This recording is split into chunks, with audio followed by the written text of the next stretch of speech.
Assalamualaikum warahmatullahi wabarakatuh. Selamat berjumpa kembali dalam pembelajaran daring hari ini. Untuk pembelajaran kali ini, kita akan mempelajari adaptasi tumbuhan terhadap habitatnya. Tahukah kalian mengapa tumbuhan kaktus ini tidak memiliki daun? Nah, untuk mengetahuinya, silahkan kalian simak penjelasan berikut.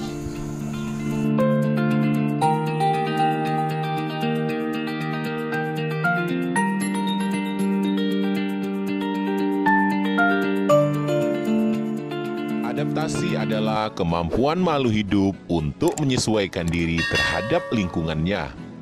Adaptasi dilakukan oleh tumbuhan agar tetap bertahan hidup di tempat habitatnya masing-masing. Berikut ini beberapa contoh adaptasi tumbuhan terhadap habitatnya. Yang pertama adalah bentuk adaptasi tumbuhan xerofit.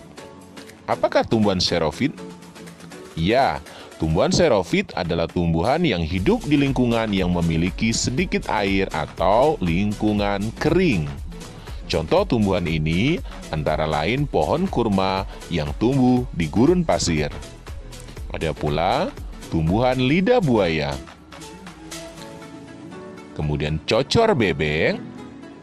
Serta yang terakhir juga termasuk tumbuhan yang hidup di daerah kering adalah kaktus.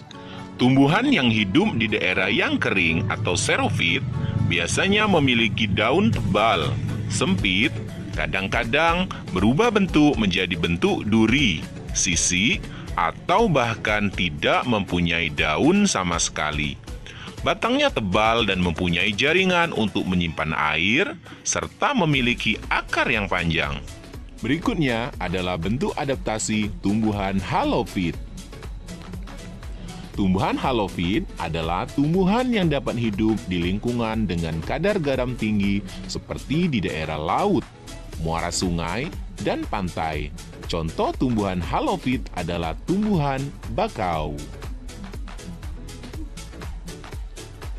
Beberapa jenis tumbuhan bakau memiliki akar nafas yang tumbuh ke atas permukaan tanah untuk memperoleh oksigen.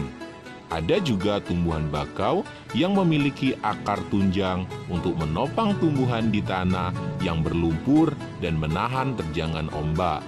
Selain itu, daunnya kaku dan tebal dengan permukaan licin, berfungsi untuk mengurangi penguapan dan penyimpanan air.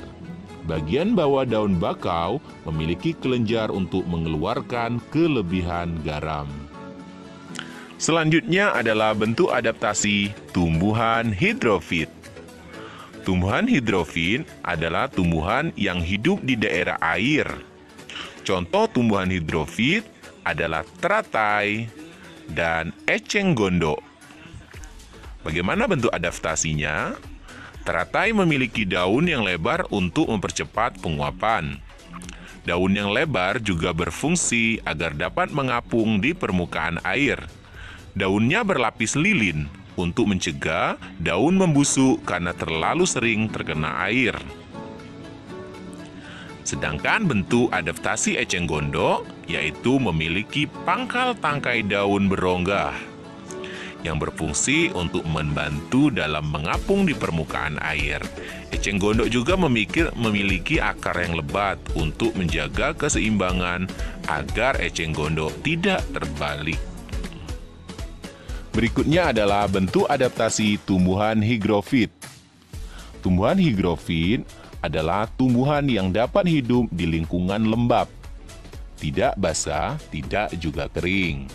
Contoh tumbuhan higrofit adalah tumbuhan begonia dan tumbuhan paku. Oleh karena hidup di tempat lembab, penguapan terjadi dengan lambat. Air dikeluarkan melalui struktur khusus pada daun yang disebut stomata air atau hidatoda. Yang terakhir adalah bentuk adaptasi tumbuhan yang miskin nitrogen.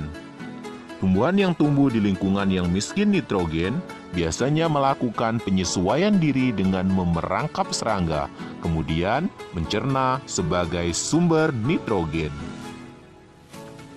Adapun contoh dari tumbuhan yang melakukan hal seperti ini adalah kantong semar dan tumbuhan Venus.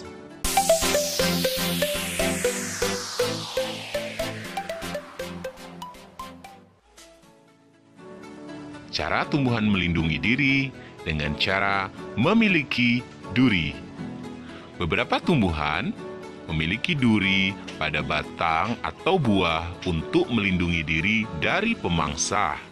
Contoh tumbuhan ini adalah tumbuhan mawar, bugenvil, rotan, kaktus, salak, putri malu, dan durian. Kedua, tumbuhan yang memiliki rambut halus. Beberapa tumbuhan seperti bambu, jagung, terung, tebu memiliki rambut halus atau disebut glugut di permukaan batang maupun daunnya. Salah satu fungsi rambut halus tersebut adalah dapat menimbulkan rasa gatal bila disentuh oleh pemangsa. Ketiga adalah tumbuhan yang memiliki daun yang tajam. Tumbuhan ini adalah nanas, lidah buaya, dan kaktus yang memiliki daun yang tajam dan berduri di bagian tepinya yang bertujuan untuk melindungi diri dari pemangsa. Keempat adalah tumbuhan yang menghasilkan getah.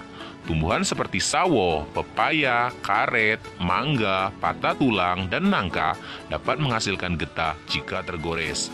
Getah tersebut akan menempel pada tubuh hewan pemangsa sehingga hewan tersebut sulit bergerak. Juga sebagian getah dapat menyebabkan perih pada kulit sehingga hewan-hewan tidak berani memakannya. Dan yang terakhir adalah tumbuhan yang melindungi diri dengan menghasilkan racun. Tumbuhan ini adalah tumbuhan kecubung dan tumbuhan jarak. Nah, buah jarak mengandung racun yang dapat mematikan bagi hewan yang memakannya. Sedangkan kecubung juga mengandung racun. Efek yang ditimbulkan jika dikonsumsi antara lain mual-mual, muntah, sesak nafas, rasa gelisah, mulut rasa kaku, dan berhalusinasi. Jadi, hati-hati jangan sampai mengkonsumsi buah-buahan tersebut.